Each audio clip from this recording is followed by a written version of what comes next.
Gloire, gloire à Dieu. Que le Seigneur nous bénisse encore ce soir. Bien-aimés, nous sommes à notre 3e jour. Et ce soir, nous allons voir une autre catégorie des dons spirituels. J'ai nommé donc les dons de révélation ou les dons de parole. Je n'ai pas dit les dons de la parole, je dis les dons de parole. Soit c'est les dons de parole ou les dons de révélation. Je voulais vous encourager ce soir, bien aimé, encore à noter. Ça fait du bien de noter. Et c'est pour ça que, bien aimé, aux enseignements, laissons la distraction de loin. Soyons concentrés. Soyons concentrés. On est dans la présence de Dieu. Et quand on est dans la présence de Dieu, bien aimé, on doit s'éloigner de toute autre chose pour être concentré dans les choses de Dieu. Les dons de révélation ou les dons de parole sont très complexes. Et il faut dire qu'ils sont au nombre de 3. Nous allons parler, bien aimé, de ce qu'on appelle le don, écoutez bien ce que j'ai dit, le don de la parole de sagesse.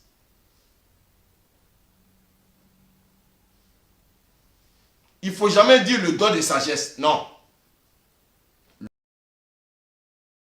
Le don de la parole de sagesse. Ce n'est pas un don de sagesse, non, non, non, non, non. C'est le don de la parole de sagesse. C'est un don qui est exprimé. C'est un don de parole. Bien aimé. Il est bien mentionné la parole de sagesse. Parce qu'il y a sagesse et il y a sagesse. Il y a plusieurs sortes de sagesse. Mais ce ne sont pas des sagesses dont je parle aujourd'hui.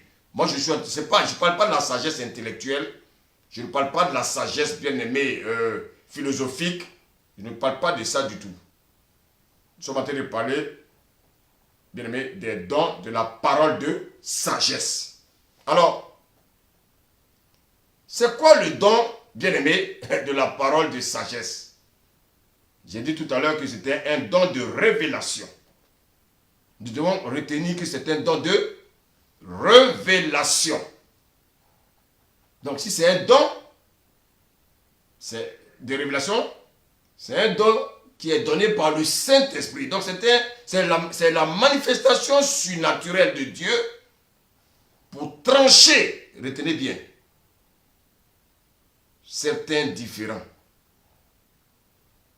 C'est un don que Dieu donne pour trancher certains différends, certaines incompréhensions, soit dans l'Église, soit au milieu des chrétiens,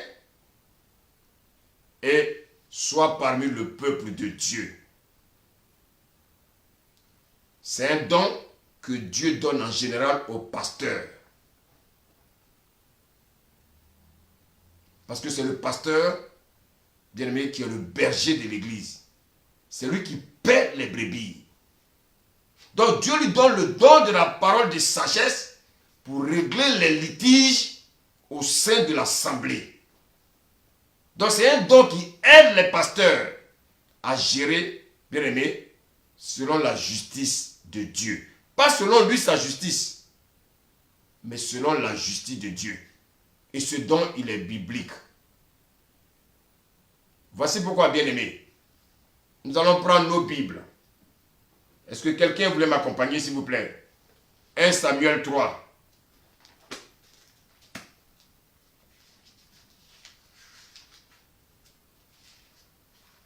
Pour que ça soit un peu interactif.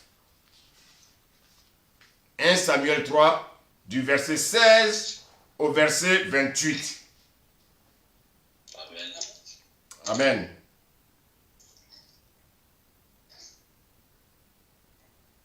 Amen. 1 Samuel 3, verset 16. Mais Élie appela Samuel et dit: Samuel, mon fils. Il répondit: Me voici. Et Élie dit: Quelle est la parole que t'a adressée l'Éternel. Ne me cache rien. Que Dieu te traite dans toute sa rigueur si tu me caches quelque chose de tout ce qu'il t'a dit. Samuel lui raconta. Excuse-moi, est-ce que c'est pas 2 Samuel 3? 2 Samuel 3, je crois.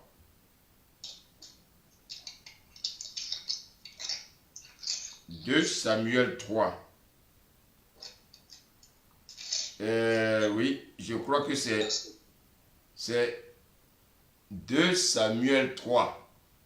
Bien aimé, je vais vérifier et puis on va partir. C'est un très bon exemple, bien aimé, des paroles de sagesse. Et je crois que ça va vraiment nous aider ce soir. C'est très très important. C'est pas, je ne veux pas donner des choses comme ça, je vais donner des choses pratiques.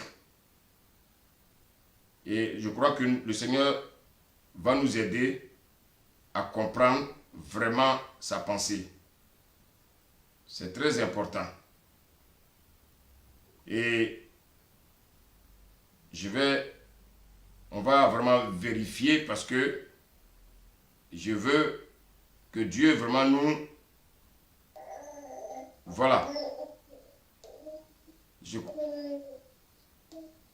Oui, je crois que c'est...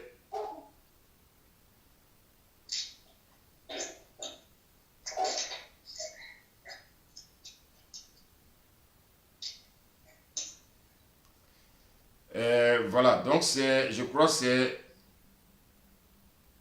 Pardon, c'est pas Samuel, c'est un roi. Merci. Voilà au moins des personnes qui lisent la Bible. Merci. Un roi.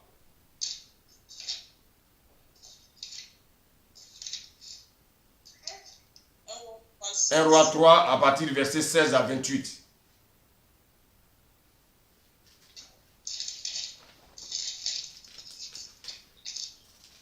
Écoutez bien l'histoire. Et vous allez voir que cette histoire va vraiment nous faire du bien. Amen. Roi 3, verset 16 à 28. Alors 2 femmes prostituées vinrent chez le roi et se présentèrent devant lui. Bon, avant d'arriver à ce niveau, parce que je veux vraiment qu'on comprenne vraiment d'où est venue cette histoire. Bon, ok, on y va. Après le verset 16, vas-y. Donc, 1 roi 3, à partir du verset 16 au verset 28. Amen, je lis la parole. Alors 2 femmes prostituées vinrent chez le roi et se présentèrent devant lui. L'une des femmes dit, « Pardon, mon Seigneur, moi et cette femme, nous demeurions dans la même maison et je suis accouché près d'elle dans la maison. 3 jours après, cette femme est aussi accouchée. Nous habitions ensemble, aucun étranger n'était avec nous dans la maison. Il n'y avait que nous deux. Le fils de cette femme est mort pendant la nuit parce qu'elle s'était couchée sur lui. Elle s'est levée au milieu de la nuit. Elle a pris mon fils à mes côtés, tandis que ta servante dormait, et elle l'a couché dans son sein. Et son fils qui était mort, elle l'a couché dans mon sein. Le matin, je me suis levé pour allaiter mon fils, et voici, il était mort. Je le regardais attentivement le matin, et voici, ce n'était pas mon fils que j'avais enfanté. L'autre femme dit, au contraire, c'est mon fils qui est vivant, et c'est ton fils qui est mort. Mais la première répliqua nullement, c'est ton fils qui est mort, et c'est mon fils qui est vivant. C'est ainsi qu'elles parlèrent devant le roi. Le roi dit, l'une dit, c'est mon fils qui est vivant, et c'est ton fils qui est mort. Et l'autre dit nullement, c'est ton fils qui est mort, et c'est mon fils qui est vivant. Amen. Amen. Tu vas continuer. Bien, mais quelle est l'histoire ici? Vous savez, au temps de Salomon, 2 prostituées, bien aimées, dormaient dans la même chambre. Et par inattention, il y a une qui a écrasé son enfant. L'enfant est mort. Et pendant la nuit, comme l'autre, c'est pour ça que les femmes, il ne faut pas ronfler. Il ne faut pas ronfler. Donc l'autre est en train de ronfler. Et qu'est-ce qui va se passer? Ils vont échanger son enfant. Donc l'enfant mort, on le pose du côté de la femme qui est la mère de cet enfant vivant. Donc celle qui a créé son enfant, elle prend son enfant mort et elle le remplace par l'enfant de l'autre femme et l'enfant vivant. Pourquoi? Parce qu'elle ronflait. Elle ronflait. Les ronflements, c'est pas bon. Et qu'est-ce qui va se passer? Le lendemain, elles ont commencé à discuter. Non, c'est mon enfant. L'autre dit c'est mon enfant. L'autre dit non, c'est mon enfant qui est vivant. L'autre dit non, c'est pas ton enfant, c'est mon enfant. Bien aimé. Mais dans la discussion quand même, la femme qui a écrasé son enfant. Vous avez vu combien de fois les hommes sont de mauvaise foi? La femme qui a écrasé son enfant, elle ose discuter. My God. Nous sommes dans un monde où les gens sont de mauvaise foi. C'est pour ça que le don de la parole de sagesse est importante dans la vie d'un chrétien. Et vous allez voir ce qui va se passer. Et afin de discuter, qu'est-ce qui va se passer? On va les conduire chez le roi. Rappelez-vous, dans les royautés, bien aimé, quand il y a des discussions entre les peuples, pour régler l'affaire, on les conduisait chez le roi. C'est lui qui a le dernier mot. Et quand ils sont arrivés chez le roi, regardez bien ce que le roi va faire. Lis le verset 24.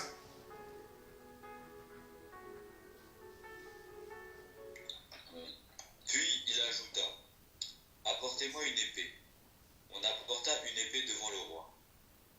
Et le roi dit, coupez en deux l'enfant qui vit, et donnez-en la moitié à l'une et la moitié à l'autre. Alors, je vous pose la question. Voici un roi qui a l'esprit de Dieu. Regardez la décision du roi. Il va demander à un soldat de lui envoyer une épée. Et qu'est-ce qu'il va faire? Il va fendre l'enfant en deux. My God. Mais quelqu'un qui ne comprend pas va dire, mais ce roi-là, il est sadique. Non. Regardez, c'est Dieu qui a inspiré le roi.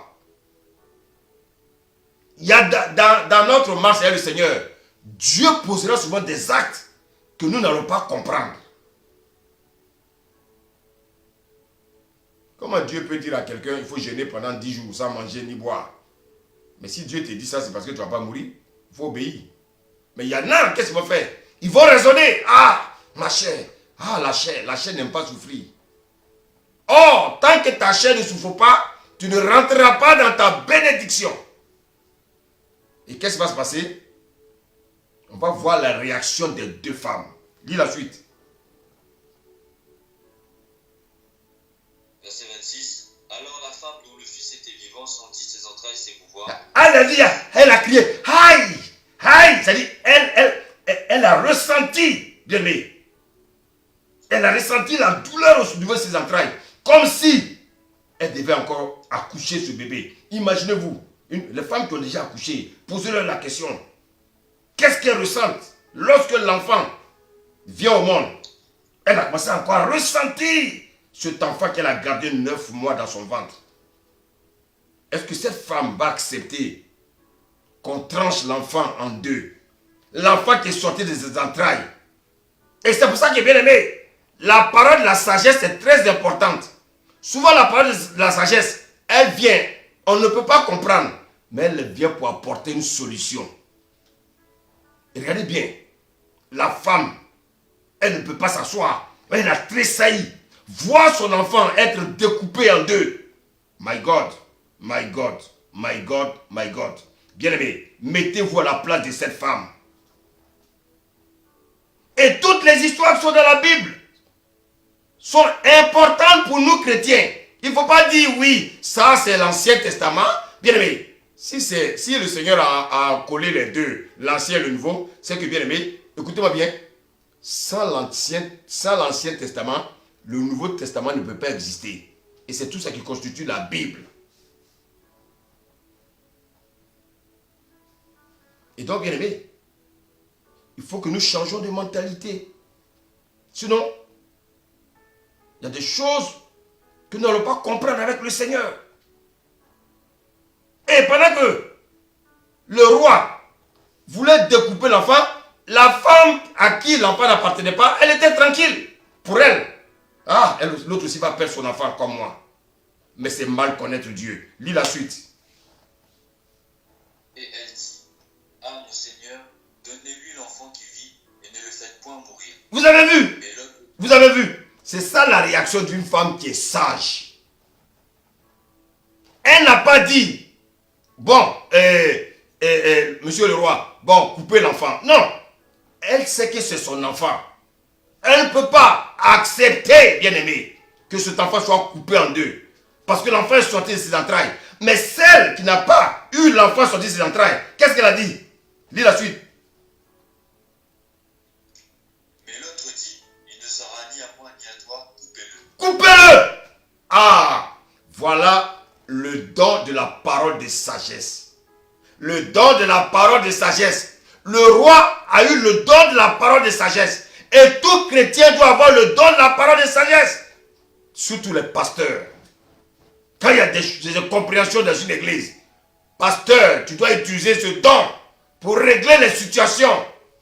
Mais il faut dire que la situation que tu régleras, ça ne va pas plaire à tout le monde. Mais bien aimé, tu seras conduit par l'Esprit de Dieu. Dites-moi, est-ce qu'une femme consciente, une femme sage, peut dire de tuer son enfant? Est-ce qu'une femme qui a gardé des enfants 9 mois dans ses entrailles peut dire oui, il faut tuer l'enfant? L'enfant veut donc. Voilà comment le roi, bien aimé, va tirer sa conclusion. Écoutez bien, bien aimé. Ce soir, nous allons voir les 6 dons. Donc, soyons bien assis. Parce que, bien aimé, parmi vous, il y en a qui ont des dons, mais qui ne savent pas qu'ils ont ces dons-là. Et puis, c'est dans la prière, bien aimé, que Dieu va se révéler à nous. Continue la lecture. Verset 27. Et le roi, prenant la parole, dit, donnez à la première l'enfant qui vit et ne le faites point mourir. Waouh! Qui est sa mère. Voilà, le roi tranché. Donnez à l'enfant à sa mère. Comment le roi a su que l'enfant appartenait à cette femme qui a dit donnez cet enfant à l'autre femme? Parce que le roi a compris que aucune maman ne va accepter qu'on découpe son enfant qui a passé 9 mois dans son ventre. Vous êtes des mamans, non? Est-ce que vous allez accepter cela? Même si on vous vole votre enfant, vous allez accepter de dire, bon, moi aussi bon, personne n'aura l'enfant, tuer l'enfant. Qui va l'accepter? Voici le don de la parole de sagesse.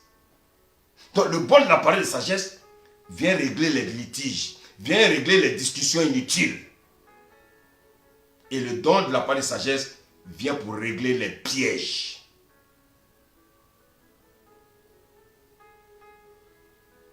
Bien-aimé,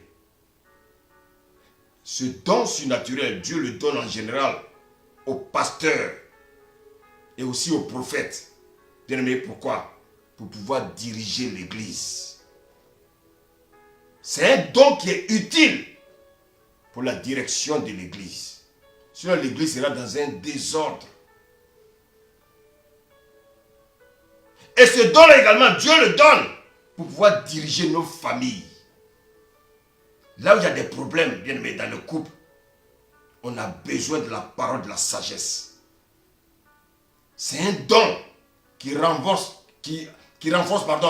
le leadership et qui fait respecter notre autorité.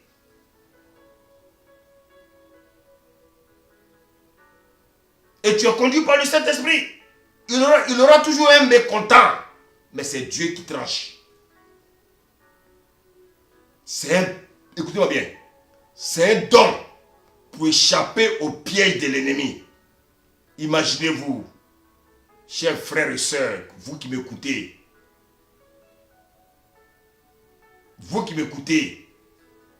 dites-moi, partagez pour que d'autres comprennent ce message.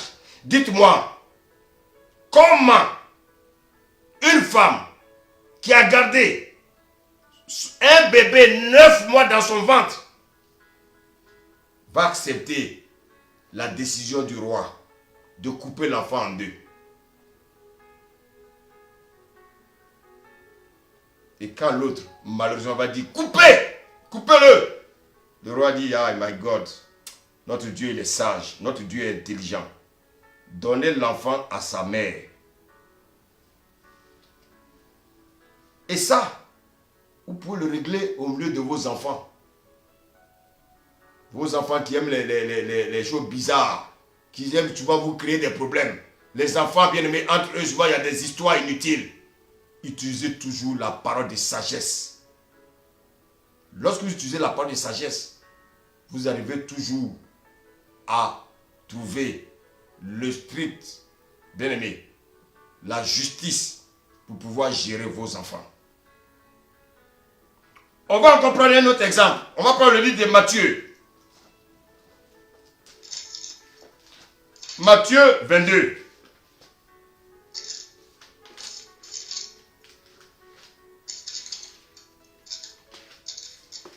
Matthieu 22. On va lire à partir du verset 15. Suivez bien, s'il vous plaît. Amen. Matthieu 22, verset 15. Voilà des gens, voici des gens qui veulent piéger Jésus. Mais écoutez, est-ce que vous savez que Jésus a souffert? Jésus a souffert. Et c'est pour ça que, bien aimé, quand tu souffres, il ne faut même pas pleurer parce que Jésus a souffert plus que toi.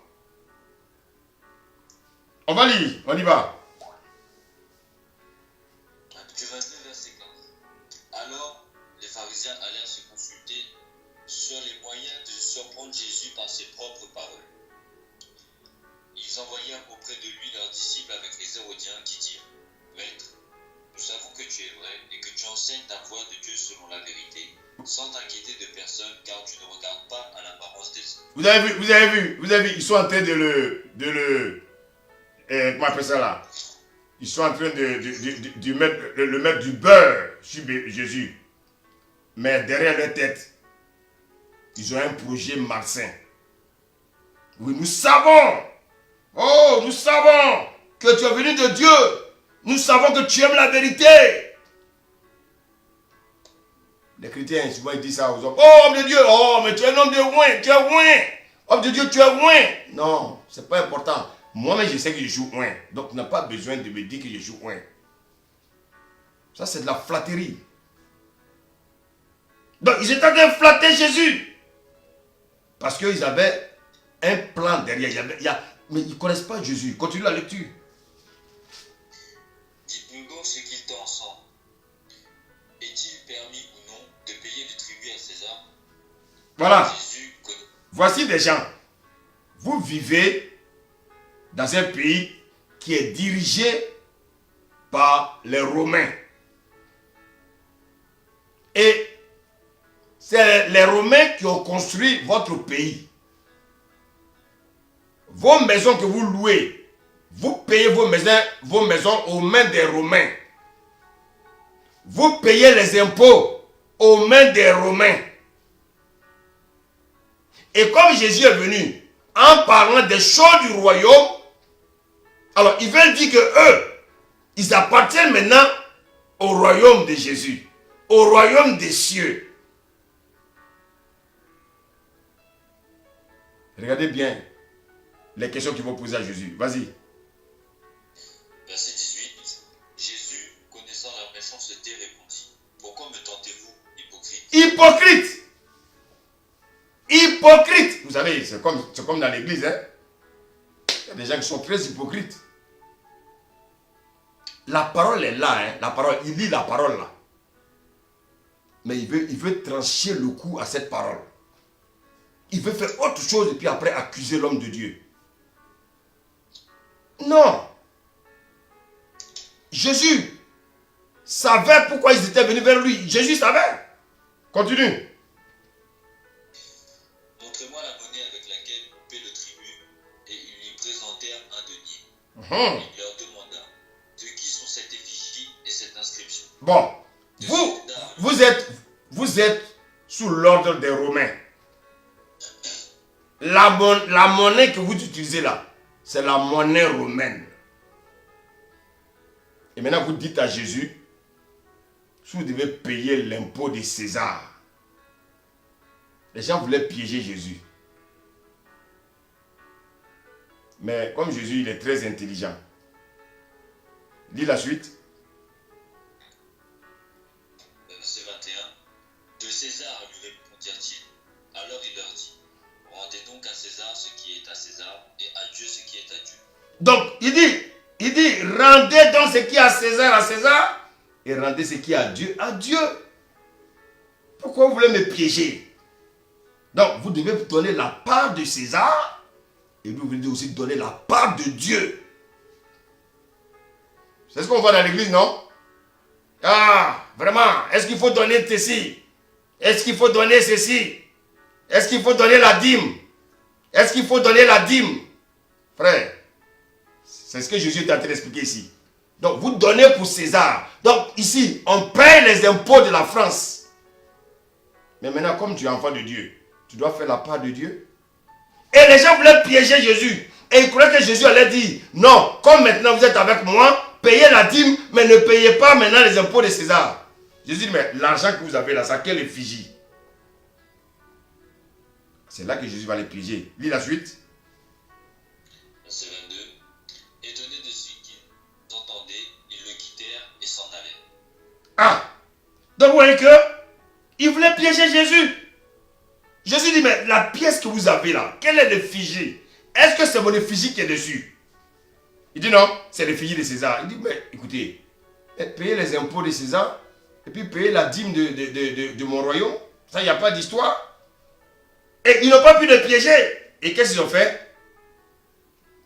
Ils sont partis. Regardez, qu'est-ce que Jésus a fait? Jésus n'est pas allé dans la discussion.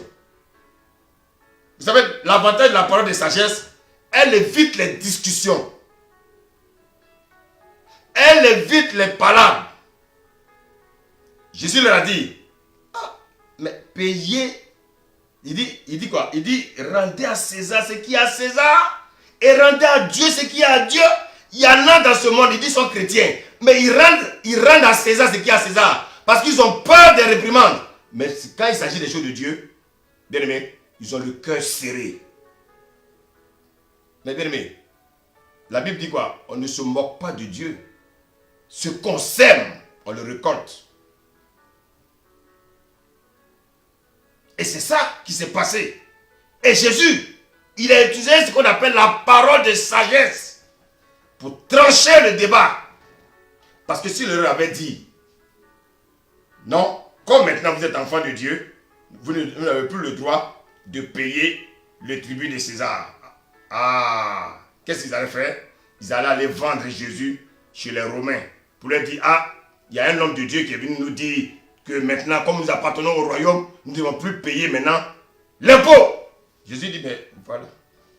Et quand Jésus leur a donné la réponse, la Bible dit quoi? Étonnés de ce qu'ils entendaient, ils le quittèrent et s'en allèrent. Donc la parole, le don de la parole de sagesse nous permet, bien aimés, de sortir des pièges, des discussions fallacieuses, des discussions inutiles, des discussions, bien aimés, qui nous empêchent de grandir avec le Seigneur. Et c'est pour ça, bien aimé, tout chrétien doit prier Dieu pour avoir le don de la parole de sagesse. Le don de la parole de sagesse nous permet d'arrêter les ruses de Satan. C'est très très important. Le don de la parole de sagesse, c'est un don très très très très important qu'il ne faut pas négliger, chrétien. C'est un don important. C'est un don que tout chrétien doit rechercher. C'est un don que tout chrétien doit rechercher. Il ne faut pas négliger ce don-là, bien aimé, si je vous en prie. Priez Dieu pour que le Seigneur vous donne le don de la parole de sagesse.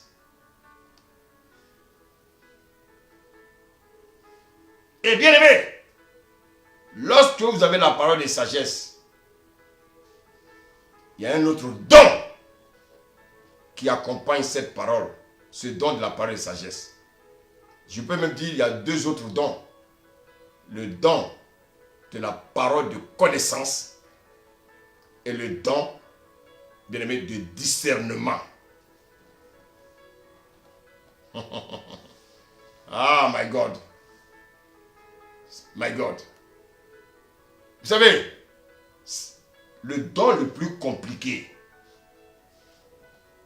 c'est le don de la parole de connaissance. Et c'est un don qui est fantastique, il est formidable. Tout le monde aime ce don-là, mais il est aussi dangereux. Pourquoi? Parce que ce don-là attire beaucoup de problèmes. Et c'est pour ça qu'il y a un chrétien, il faut être courageux. Parce que bien aimé, il y a deux esprits qui utilisent beaucoup ce don.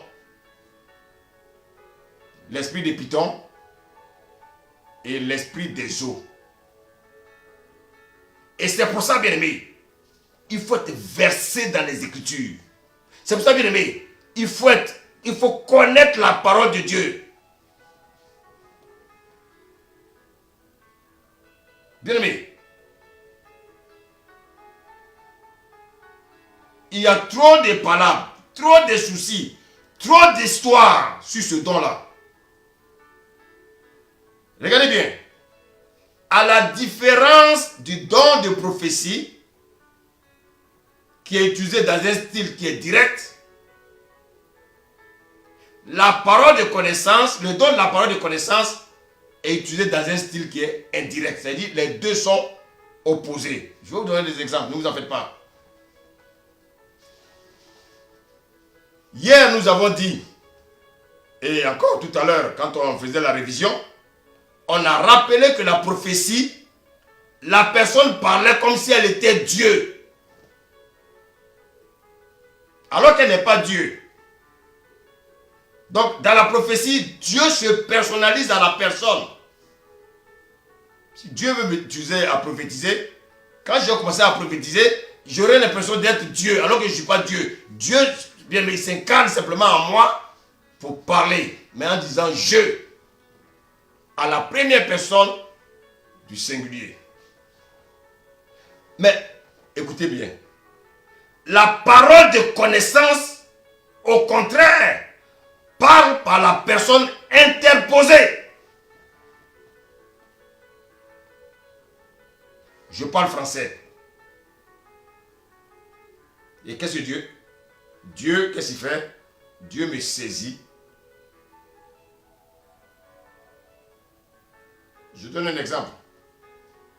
Dieu veut parler, il veut donner un message à la servante Éden, bien aimé, pour l'église, ou bien un message pour quelqu'un. Qu'est-ce que Dieu fait? Dieu va communiquer vers Éden. Et Éden va communiquer vers l'auditoire. J'explique tout simplement. Par rapport à la, bien aimé, au don de prophétie, la parole de connaissance, elle est décomposée. C'est-à-dire que ça vient de Dieu sur une deuxième personne. Donc Dieu est la première personne. Donc la parole de connaissance, elle vient de Dieu sur une deuxième personne. Et la deuxième personne communique maintenant à la troisième personne. Je vais utiliser des termes très simples pour que nous comprenions. Alors que le don de prophétie, elle vient directement sur la personne et la personne parle. Je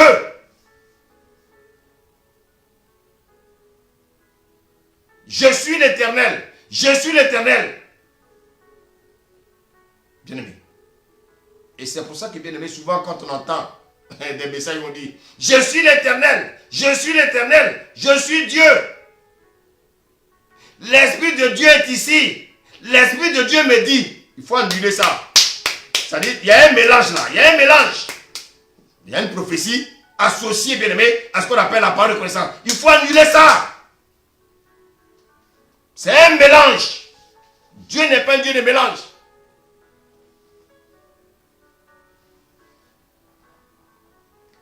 Le don de la parole de prophétie, Le don de prophétie ne peut pas être entremêlé avec l'autre. Ce n'est pas possible. La prophétie, elle est donnée au singulier. La parole de connaissance, elle est donnée à la troisième personne du singulier. Pourquoi? Parce que la personne se comporte comme si elle traduisait quelque chose pour Dieu.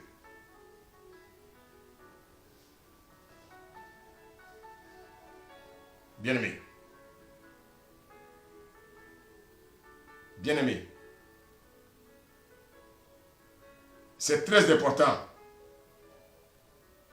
Je donne un exemple. Tu veux aller au marché et tu entends une voix qui te dit ne sors pas ce matin. Ne sors pas ce matin. Ne sors pas ce matin. Ou bien, pendant que tu es couché, il y a une voix qui te dit lève-toi et prie. Et toi tu dis oh ça c'est ma pensée. Non.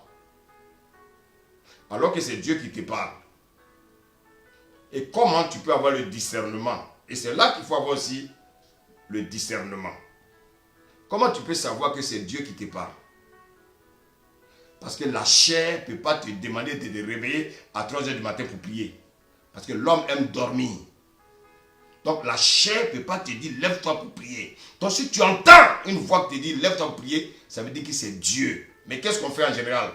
On continue de dormir, on désobéit à Dieu. Et le lendemain, lorsque tu sors, tu as un problème. Parce que tu as refusé d'obéir à ce que Dieu t'a dit. Pendant que tu es en train de ronfler, bien-aimé, tu as l'impression qu'il y a un moustique qui te pique. Et quand tu te réveilles, écoutez bien, bien-aimé, tu as l'impression qu'il y a un moustique qui te pique. Et quand tu te réveilles, tu n'as plus sommeil. Bien-aimé, Dieu te donne un message, c'est pour te dire intercède, prie. Mais toi, tu vas prendre le pagne ou bien la couverture pour mettre encore sur ta tête pour chercher le sommeil.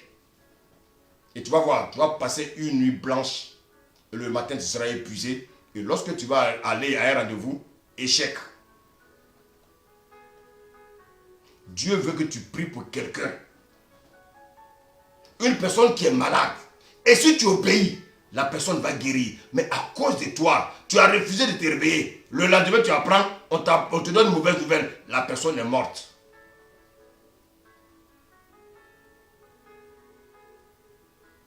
C'est un don qui apporte la main de Dieu à la démonstration. Et ce don, Dieu le donne en général aux prophètes. Dieu le donne en général aux prophètes. Alors toi qui as un appel de prophète, il faut arrêter de dormir.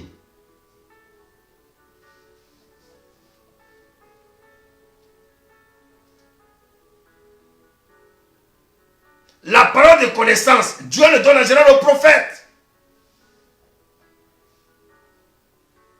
Bien-aimé,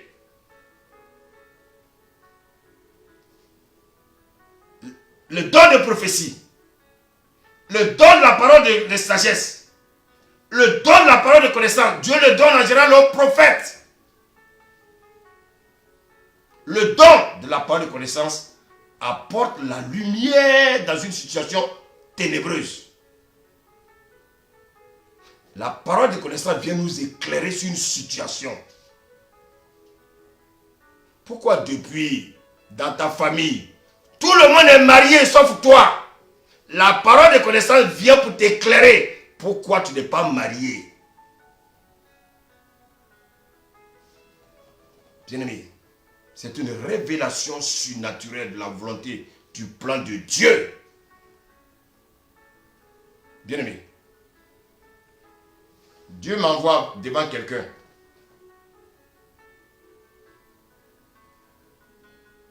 Et je ne connais pas la personne, je ne connais même pas la soeur, je ne connais pas le frère. Je ne connais pas sa nationalité. Et Dieu m'envoie vers cette personne pour lui donner une parole de connaissance. Et quand je regarde la personne, Dieu me parle de sa situation. Donc, j'apporte la lumière de Dieu pour délivrer la personne de la situation dans laquelle elle souffre depuis des années. Je me mets dans une position où Jésus est dans mon cœur. Et il me dit, dis-lui. Et moi, je ne fais qu'interpréter ce que Jésus me dit. Le Saint-Esprit me dit de te dire que la maladie de ton fils, voici telle personne qui est à la base. Ça, c'est ce qu'on appelle la parole de connaissance. Le don de la parole de connaissance. Vous voyez qu'ici, je n'ai pas dit, ainsi parle l'Éternel. Je n'ai pas dit les choses, j'ai dit ici, le Saint-Esprit me dit de te dire. Donc, vous voyez, le Saint-Esprit me dit, et puis moi je dis à la troisième personne. Le Saint-Esprit est la première personne qui me communique la pensée, et moi je communique la pensée de Dieu à la personne, et la personne est éclairée sur sa situation. Donc, vous voyez que la prophétie personnalise Dieu. Et la parole de connaissance désigne Dieu. Je reprends. J'ai dit, le don de prophétie personnalise Dieu. C'est-à-dire, je parle à la première personne du singulier. Et la parole de connaissance désigne Dieu en utilisant la troisième personne du singulier. Il. Donc, vous voyez qu'en fait, il faut savoir que la parole de connaissance, elle a 4 fondements. 1. C'est une parole elle peut être audible. C'est-à-dire que tu peux entendre la voix de Dieu. Et tu peux la recevoir dans une vision. Tu peux la recevoir également dans un songe. Et tu peux la recevoir dans ton cœur. C'est ça qu'on appelle l'intuition. Et regardez bien, quand elle vient dans ton cœur, tant que tu ne la libères pas, tu n'es pas en paix.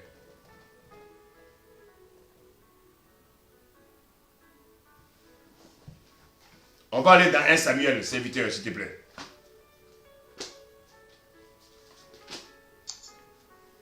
Allons dans 1 Samuel 3.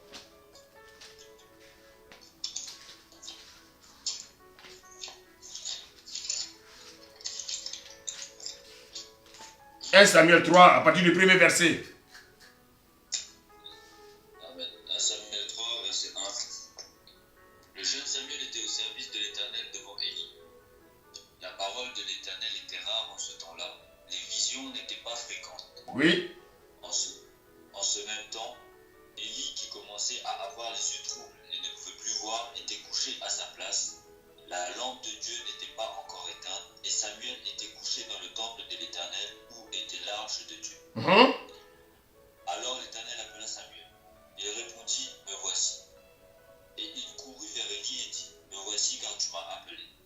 Élie répondit, je n'ai point appelé, retourne te coucher. Et il alla se coucher. L'Éternel appela de nouveau Samuel. Et Samuel se leva, alla vers Élie et dit, me voici car tu m'as appelé. Élie répondit, je n'ai point appelé mon fils, retourne te coucher. Samuel ne connaissait pas encore l'Éternel et la parole de l'Éternel ne lui avait pas encore été révélée. L'Éternel appela de nouveau Samuel pour la 3e fois. Et Samuel se leva, alla vers Élie et dit, me voici car tu m'as appelé. Et Élie comprit que c'était l'Éternel qui appelait l'enfant. Et il dit à Samuel, va, couche-toi, et si l'on t'appelle, tu diras, parle l'Éternel car ton serviteur est. Vous voyez ici. Samuel alla se coucher à sa place. Amen. Regardez bien, ici. Voici un jeune. C'est pour ça qu'il faut avoir toujours un père spirituel pour t'aider dans ta marche. Samuel il avait un appel de prophète. Il était jeune. Donc il ne sait pas comment Dieu parle. Mais Élie, lui, sait comment Dieu parle. Et Samuel était couché. Et il entend la voix. Il y a une voix.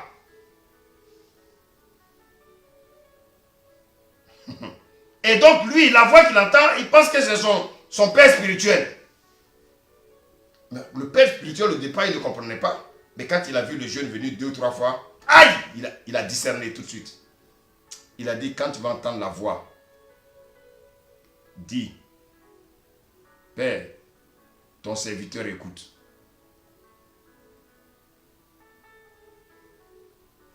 On va lire la suite. Verset 10.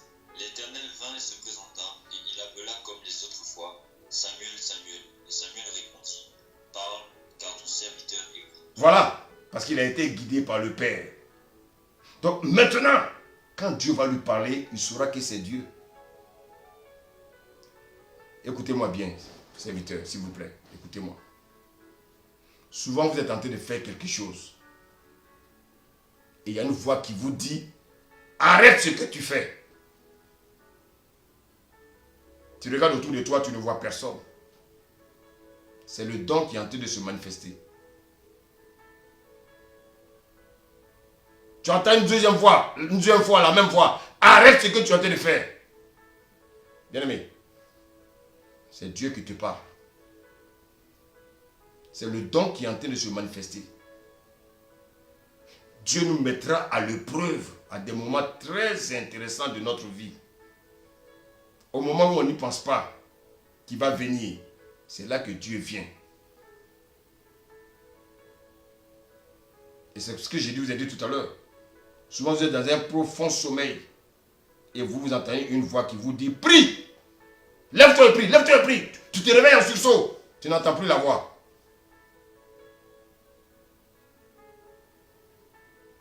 Je me rappelle ce que le serviteur JC nous a expliqué le dimanche. Regardez bien ce que ça s'est passé dans quoi? Dans un songe. C'est ça la parole de connaissance. Mais est-ce qu'il a désobéi? La première fois, il n'avait pas compris. Mais après, qu'est-ce qu'il a fait? Jésus, sauve-moi! Parce que s'il ne criait pas Jésus, sauve-moi, le lendemain, 2 jours après, cadavré.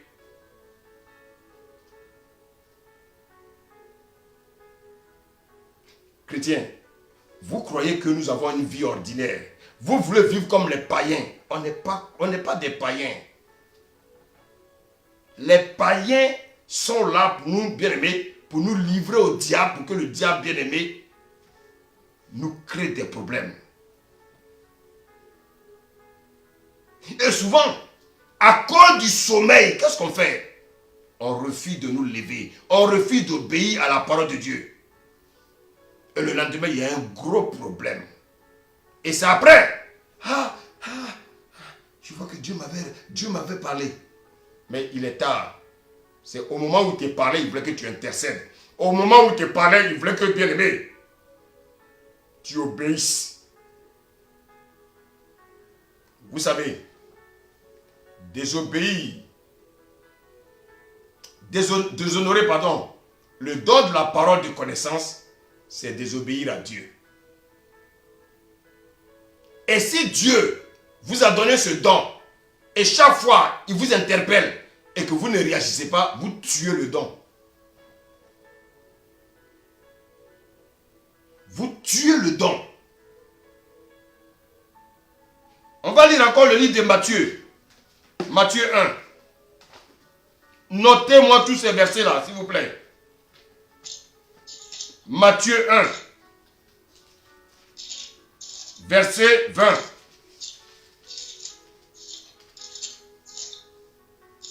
Lis même à partir du verset, s'il te plaît. Lis à partir du verset 18. Amen. Amen. Voici de quelle manière arriva la naissance de Jésus-Christ. Marie, sa mère, ayant été fiancée à Joseph, se trouva enceinte par la vertu du Saint-Esprit, avant qu'ils puissent habiter ensemble. Regardez bien. Marie avait un fiancé qui s'appelait Joseph.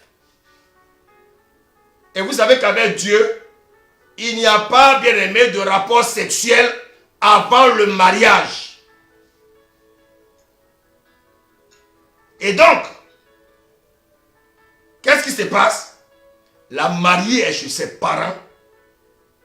Et le fiancé est chez ses parents. La fiancée est chez ses parents. Ils n'ont jamais eu de rapport sexuel. Parce que c'est proscrit par Dieu. C'est proscrit par la parole de Dieu. Et voilà que bizarrement, moi j'ai ma fiancée. Je ne l'ai jamais touchée et puis je vois qu'elle est enceinte. My God. Mais tout de suite, quel sera mon premier réflexe? Elle me trompe. Elle m'a déshonoré.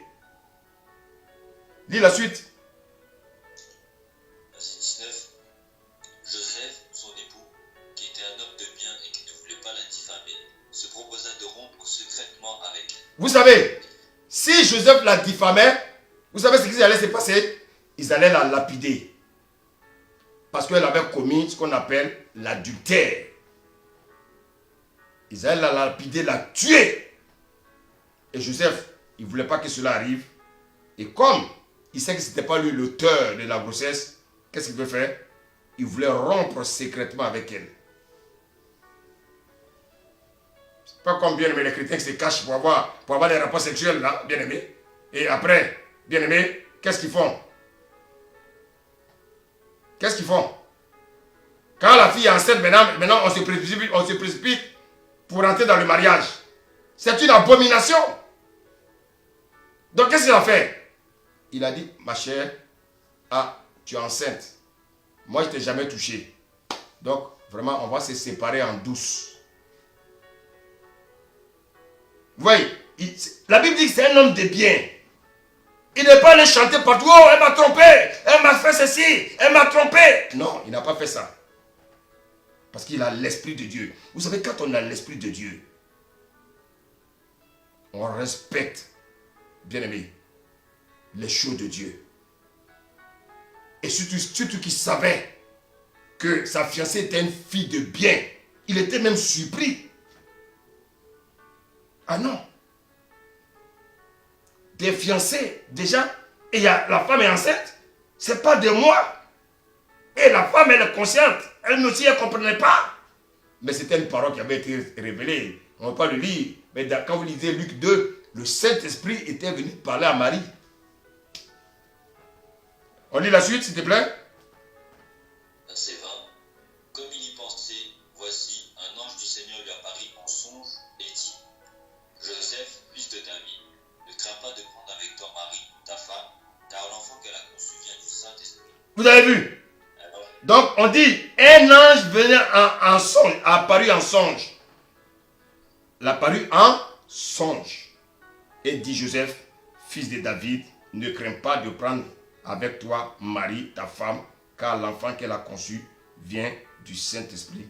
Elle enfantera un fils et tu lui donneras le nom de Jésus. C'est lui qui sauvera son peuple de ses péchés. C'est ça la parole, le don de la parole de connaissance. Ça, c'est une parole de connaissance qui a été révélée dans un songe.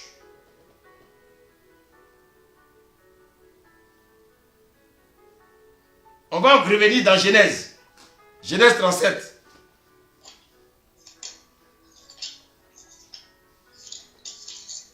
Genèse 37.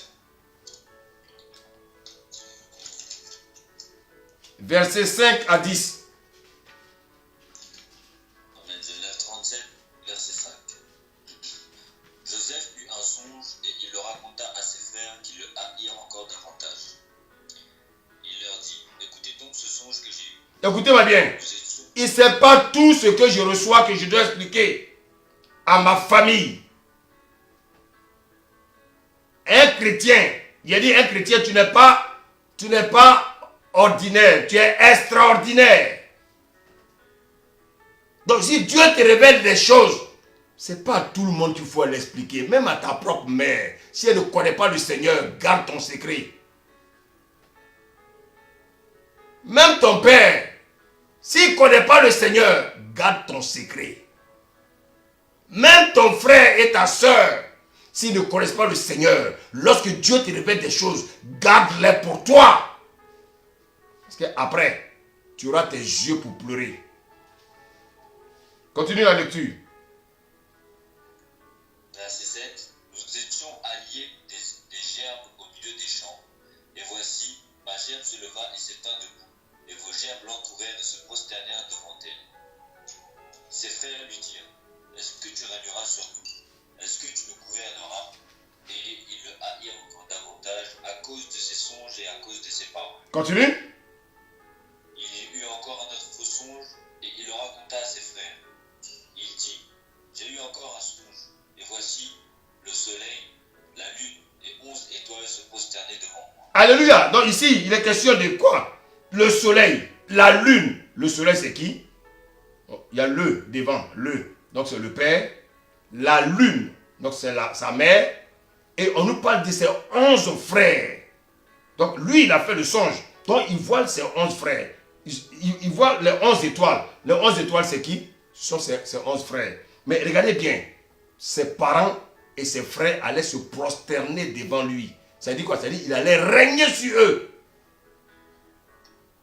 Lis le verset 10. Il le raconta à son père et à ses frères. Son père le réprimanda et lui dit, que signifie ce songe que tu as vu? Faut-il que nous venions, moi, ta mère et tes frères, nous prosterner en terre devant toi? Alléluia. Et ses frères ont fait quoi? Ils ont commencé à le féliciter. Vas-y. Et ses frères eurent de l'envie contre lui, mais son père garda le souvenir de ces choses. Écoutez, il y a tout dans la Bible. Gardez vos secrets pour vous. Tant que vous n'êtes jamais rentré, vous n'êtes pas encore rentré dans vos bénédictions, n'expliquez pas votre vie autour de vous.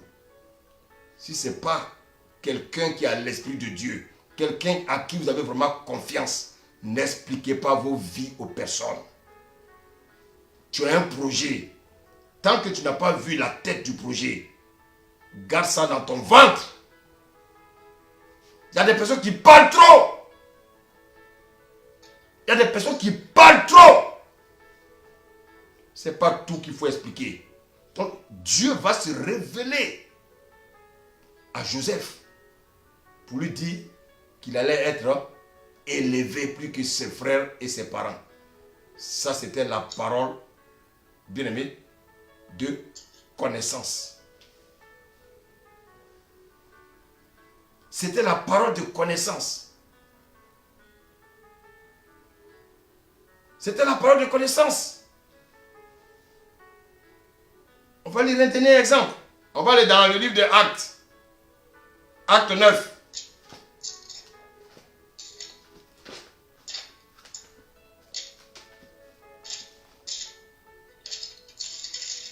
Acte 9, à partir du verset 10 à 12. Amen. Amen. Or, il y avait à Damas un disciple nommé Ananias. Le Seigneur lui dit dans une vision, Ananias. Il répondit, me voici, Seigneur. Et le Seigneur lui dit, lève-toi, va dans la rue qu'on appelle la droite, et cherche dans la maison de Judas un nommé Saül de Tars. Verset 12. Car il prit et il a vu en vision un homme du nom d'Ananias qui entrait et qui lui imposait les mains afin qu'il recouvrât la vue. Ananias répondit, Seigneur, j'ai appris de plusieurs personnes tout le mal que cet homme a fait à tes saints dans Jérusalem. Alléluia. Voici une relation qui est parfaite. Suivez-moi bien. Hein. Là, il est question de Saul de Tarse. La Bible dit que pendant qu'il est tombé de son cheval, là, Dieu lui dit, va dans la ville et on te dira ce que tu dois faire.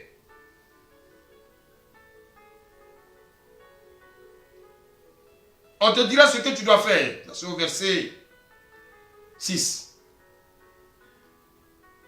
On te dira ce que tu dois faire. Frère, écoutez bien la vérité qui est ici. Il y a une grande révélation ici, bien aimé. Vous savez, Dieu est précis.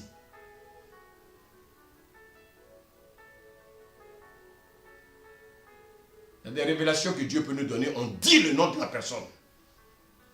Il y a des révélations, si Dieu ne nous dit pas de dire, on ne dit pas. Il faut être toujours attentif à la voix de Dieu.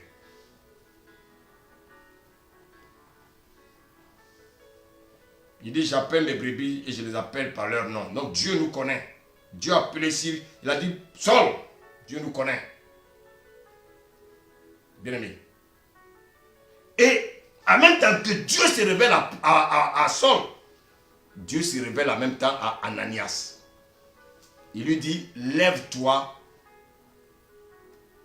va dans la rue qui s'appelle la droite.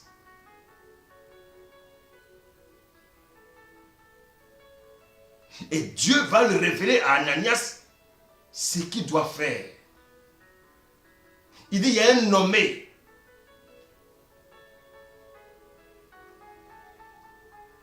Saul, qui arrive pour lui ouvrir, il arrive, ouvre-lui la vue. Regardez la précision de la révélation. Il dit dans la rue appelée la droite, dans la maison d'un certain Judas, un homme est en train de prier. Et cet homme-là s'appelle Saul de Tarse. Il a eu une vision lui-même. Toi, Ananias, va prier pour toi. Alors, écoutez-moi bien. Dieu m'a dit que tu es ma femme. Dieu m'a dit que tu es ma femme. Dieu m'a dit que tu es ma femme. Ok. Je n'en disconviens pas. Mais il faut que Dieu me parle aussi. Et comme il y a longtemps tu attends un homme et que tu trembles sur tes pieds, tu brûles comme un pompier, automatiquement quelqu'un vient te dire, Dieu m'a dit que tu es ma femme, pouf, tu tombes dans le piège. Ah, Dieu t'a montré que tu es ma femme, je suis ta femme. D'accord, mais on reste en prière. Si vraiment je suis ta femme, Dieu va confirmer. Dieu a parlé à Paul ici, et il a parlé à Ananias. Vous savez, faisons très attention sur les révélations, sur les mariages. Dieu m'a dit que tu es ma femme. Ça, il faut faire très attention. Notre Dieu, il sait que nous nous marions pour la vie. Dieu ne va pas permettre que nous nous trompons. C'est pour ça qu'il est bien aimé. Il faut prendre son temps. Vous savez, il y a une catégorie de démons qu'on appelle le démon de la perversion. Il y a une autre démon qu'on appelle la sirène des eaux. Voici des personnes qui se précipitent, bien aimé, pour faire des révélations sur le mariage. Donc il faut faire très attention. Dieu m'a dit que tu es mon mari. Ah, d'accord. Il ne faut pas être insolent, non. Ça peut être Dieu, hein. Tu dis, ah, d'accord, ok. Bon, mais en tout cas, bénis le Seigneur, on reste en prière. Ah, sœur, on reste en prière, hein. On reste en prière. Si c'est vraiment toi, ma femme, il n'y a pas de problème. Dieu concrétisera toutes choses. Si c'est toi, mon mari, Dieu concrétisera toutes choses. Mais Dieu, quand il a informé Paul, il a averti Ananias. Si Dieu veut me donner une femme, Dieu va se révéler à moi. À moins que moi je suis distrait. Et quand Dieu voit que tu es trop distrait, qu'est-ce qu'il fait? Maintenant il envoie une troisième personne qui a l'esprit de Dieu. Il va te parler en parabole et tu comprendras. Mais il ne faut jamais se précipiter. Parce que quelqu'un vient te dire que tu es ma femme. Il ne faut pas te précipiter, mon frère. Ah, mon frère, ma soeur, Dieu m'a montré tu étais habillé en blanc. On était à la mairie, on s'est mariés. Dans un songe. Ah bon? D'accord. On va prier pour que Dieu me montre aussi. Parce que le frère, il a envie de la soeur. Partout il passe, il pense à la soeur. Mais c'est normal que tu rêves sur elle. Tu vas rêver sur elle. Quand tu penses à une fille, tôt ou tard, tu vas rêver sur elle.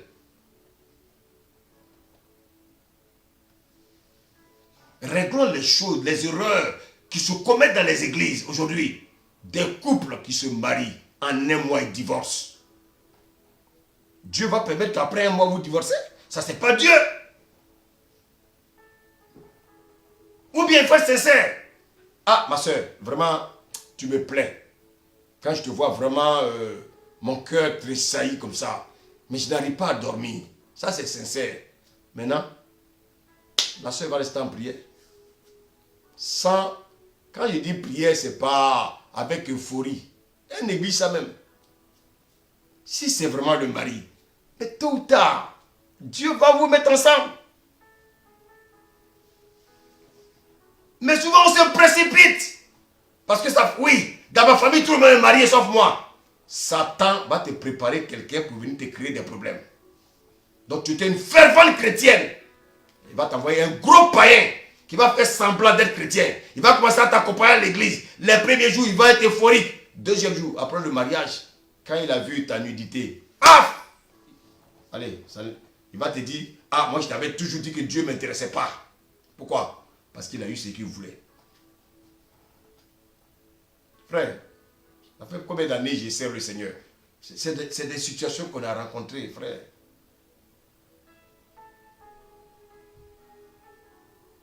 C'est des situations.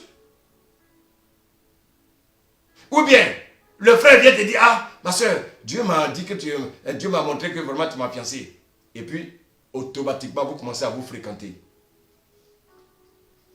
L'ennemi va vous pousser à tomber avant le mariage. Bien-aimé, Dieu s'est révélé à Saül, à Saul, et Dieu s'est révélé également à qui? Il s'est révélé à qui? Il s'est révélé, bien-aimé, à Ananias.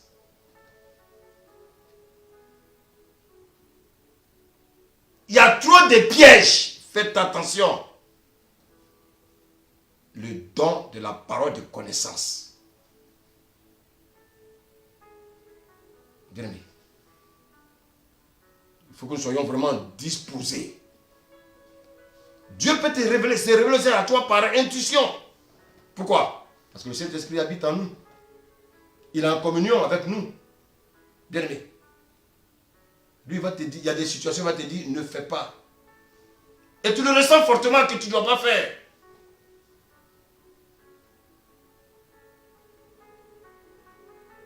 Tu veux aller acheter une voiture. Ton mari te dit, ah, j'ai vu une voiture là. Ta femme te dit, j'ai vu une voiture, il faut qu'on la prenne. Si tu ne sens pas, écoutez, ne vous précipitez pas, allez prier.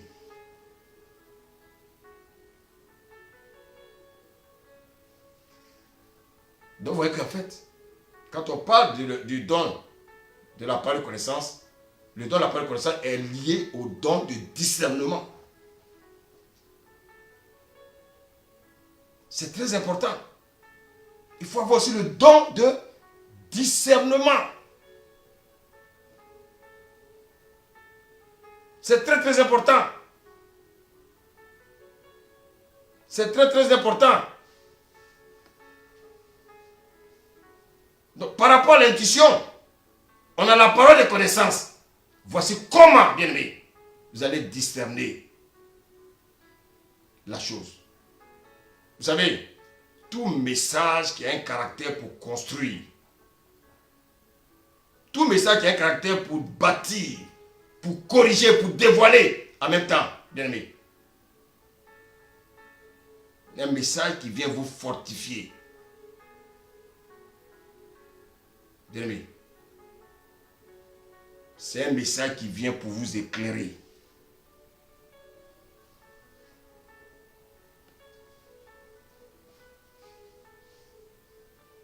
Le message ne vient pas pour détruire les enfants de Dieu, mais le message vient pour, bien aimer, pour faire du bien aux enfants de Dieu. Et c'est pour ça qu'il faut avoir l'esprit de discernement.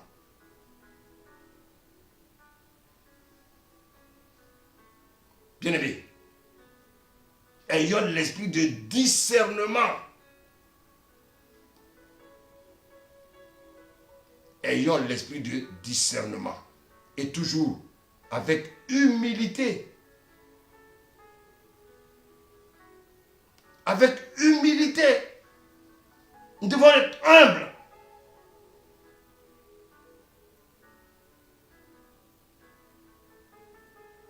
Et le discernement, c'est toujours par intuition.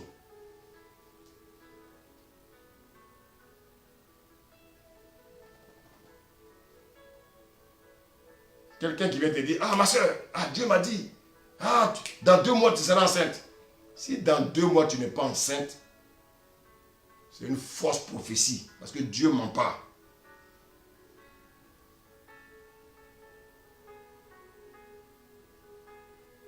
Vous savez, la vie chrétienne, c'est une vie de discipline. Il ne faut pas monnayer les dons. Bien-aimé, il faut être discipliné.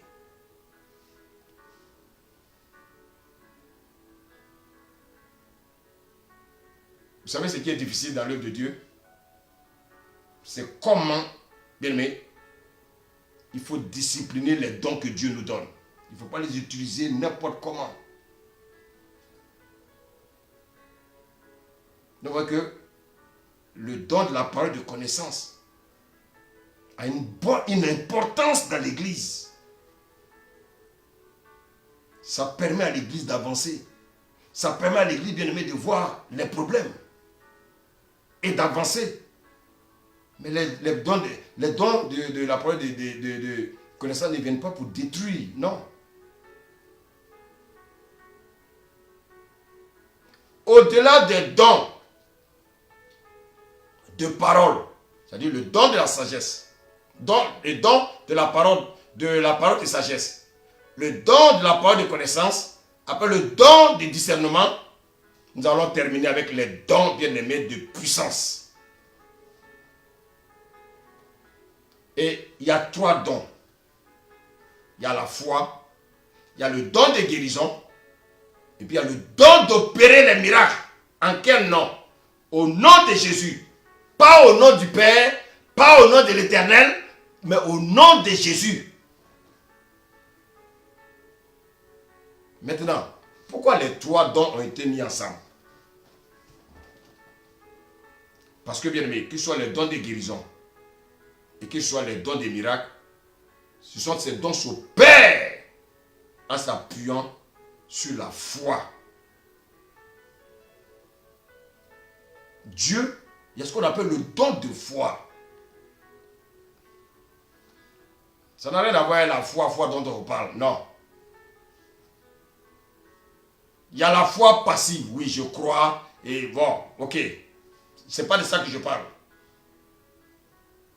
Il y a une deuxième foi également, la foi en tant qu'assurance du salut.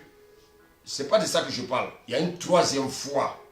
La foi en tant qu'expression de la puissance. En tant que facteur de dynamisme. La foi de détermination. Rappelez-vous cette femme qui perdait le sang. Elle avait un don de foi.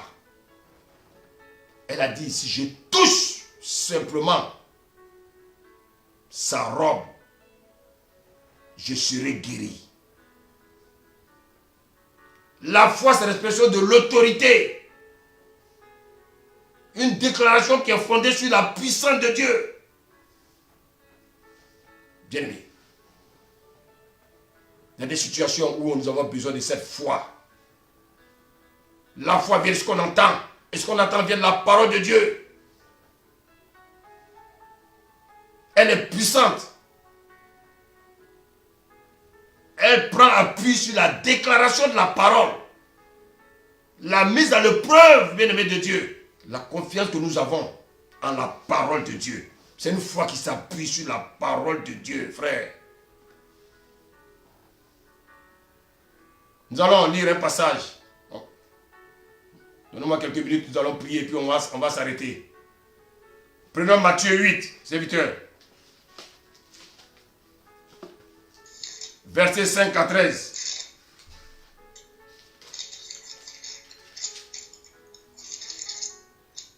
Amen. Amen. Verset 5. Comme Jésus entrait dans Capernaum, un centenier l'aborda, le priant et disant, Seigneur, mon serviteur est couché à la maison, atteint de paralysie et souffrant beaucoup. Jésus lui dit, j'irai et je le guérirai. Le centenier répondit, Seigneur, je ne suis pas digne que tu entres sous mon toit, mais dis seulement un mot et mon serviteur sera guéri. Car moi, qui suis soumis à des supérieurs, j'ai des soldats sous mes ordres, et je dis à l'un, va et il va, à l'autre, viens et il vient, et à mon serviteur, fais ce cela et il le fait. Après l'avoir entendu, Jésus fut dans l'étonnement et il dit à ceux qui le suivaient, je vous le dis en vérité, même en Israël, je n'ai pas trouvé une aussi grande foi. Or, je vous déclare que plusieurs viendront de l'Orient et de l'Occident et seront à table avec Abraham, Isaac et Jacob dans le royaume des cieux. Mais les fils du royaume seront jetés dans les ténèbres du dehors, où il y aura des pleurs et des grincements de dents. Puis Jésus dit au centenier, va, qu'il te soit fait selon ta foi, et à l'heure même le serviteur fut guéri. Alléluia, oui. Vous avez cette foi. La Bible dit quoi? Si vous avez la foi comme un grain de sénévé, vous direz à cette montagne, ôte-toi de là. Regardez, cet homme a dit, tu n'as même pas besoin d'aller chez moi. Jésus a dit, mais attends, quelle foi? C'est une foi qui déplace les montagnes. Bien-aimés, le Seigneur veut que nous manifestions la foi devant certaines situations. Il y a des situations où c'est la foi qui va nous donner la solution. C'est la foi qui apporte la démonstration de ce qui est inaccessible, bien-aimés, dans nos vies. La foi, elle amène à l'existence ce qui n'existait pas. On ne voit pas la chose, mais elle produit la guérison. Elle produit le miracle. Sans la foi, il n'y a pas de miracle. Il n'y a pas de guérison. Pour qu'il y ait guérison, il faut qu'il y ait la foi. La foi est le ciment, la base de la guérison, la base du miracle. Sans la foi, rien n'est impossible. Bien-aimé, regardez quand Jésus multipliait les pains. C'est la foi qui a produit cela. C'est la foi qui permet l'opération des miracles. Regardez la femme cananéenne. Qu'est-ce que Jésus lui a dit? Il a dit, oui, mais les petits pains qui tombent sous la table là, que tu dis que c'est pour les chiens, nous sommes comme des chiens. La foi, la Bible quoi? Cette femme, elle n'a pas dit que Jésus m'a insulté, Jésus m'a critiqué. Elle a reçu la guérison. La foi soutient l'onction. Quand vous lisez l'histoire d'Élisée et d'Élie, bien aimé, il a vu Élie partir. Il prend le manteau, il va sur le Jourdain et il dit, où es-tu? Dieu d'Élie, le Jourdain se fend. Le manteau qui est synonyme de quoi? De l'onction. Mais avant que ce manteau n'ait de réaction, il fallait que Élisée croie que cela était possible. Cette foi, elle est puissante. Mais bien aimé, pour manifester cette foi, il y a deux choses qu'il ne faut pas avoir. Il ne faut pas être coléreux. Il ne faut pas murmurer. Il ne faut pas vivre dans les critiques, dans la médisance. La foi se manifeste avec les épreuves. Bien-aimé, la foi se manifeste avec le manque de pardon. Si tu as du mal à demander pardon ou à pardonner, tu ne peux pas manifester cette foi. Quand on lit Matthieu 16, versets 17 à 18, la Bible nous dit quoi? Le Seigneur nous parle des dons de guérison, des dons des miracles. Voici les dons qui accompagneront ceux qui auront cru. Bien-aimés. Donc, les dons des miracles, c'est également une puissance surnaturelle pour contrecarrer les forces démoniaques. Et donc, bien-aimés, sachez que les dons des miracles et les dons des guérisons sont liés à la foi. Mais les dons de guérison et les dons de miracles s'opèrent à un seul nom, au nom de Jésus. Le don de guérison, c'est la manifestation surnaturelle pour la guérison de toutes sortes de maladies. C'est un don qui accompagne en général les prédicateurs. Il demande beaucoup d'humilité aussi. Ce don nécessite la foi. Bien-aimés, Nous avons fini notre enseignement ce soir. Nous allons prier. Tu vas simplement dire, Seigneur, nous avons parlé des dons de la parole de sagesse, des dons de la parole de connaissance, des dons de discernement. Nous avons parlé également des dons de la foi, des dons de foi. Nous avons également parlé des dons de miracles et des dons de guérison. Tu dis, Seigneur, quel est le don que tu me réserves? Élève la voix et prie au nom de Jésus. Seigneur, merci. Merci pour ta parole. Prie, prie, prie. Prie. Seigneur, quel est le don que tu me réserves? Quel est le don que tu as déjà réservé pour ma vie? Prie, prie ce soir, bien-aimé. Oui, Seigneur, nous te bénissons. Seigneur Jésus-Christ, je bénis ton nom. Révèle les dons. Révèle les dons. Révèle les dons. Révèle les dons dans la vie de tes enfants. Révèle les dons. Les dons, Père. Tu as dit à chacun, il est donné, un don, Seigneur, pour l'utilité commune. Saint-Esprit de Dieu, manifeste ta puissance dans la vie de tes enfants ce soir, Seigneur, ceux à qui tu attribues le don de la parole de sagesse, Seigneur, qui reçoivent, recevez le don de la parole de sagesse, recevez le don de la parole de sagesse, recevez le don de la parole de sagesse, recevez. Seigneur, je bénis ton nom. Je te rends toute la gloire. Père, ceux à qui tu as destiné, le don de la parole de connaissance, Saint-Esprit, visite-les par la puissance de ton nom. My God. Merci Seigneur. Merci Seigneur. Merci Seigneur. Merci Seigneur. Père, oui, les dons de la parole de connaissance, recevez. Cet esprit de Dieu.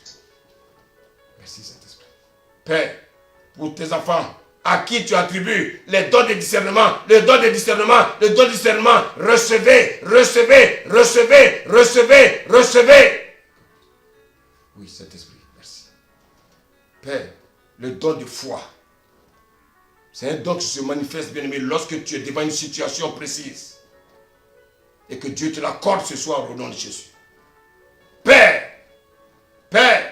le don des miracles, recevez les dons des miracles au nom de Jésus. My God. Merci Saint-Esprit. Recevez les dons de guérison. Les dons de guérison.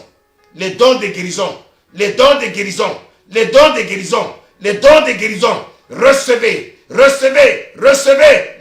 guérison. Merci Seigneur.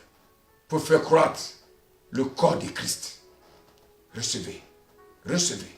Seigneur, visite tes enfants. Visite-les. Révèle-toi eux. Père, qu'ils ne soient plus les mêmes personnes. Qu'ils soient vivants pour ton œuvre. Père, nous te bénissons. Nous te rendons toute la gloire. Merci Jésus. Merci pour ton amour. Merci pour ta fidélité. Merci pour cette grâce que tu fais à chacun. Merci pour ces dons qui se manifestent dans leur vie. Père, qu'ils ne restent plus les mêmes personnes. Qu'ils soient des personnes transformées pour la gloire de ton nom. Merci Seigneur.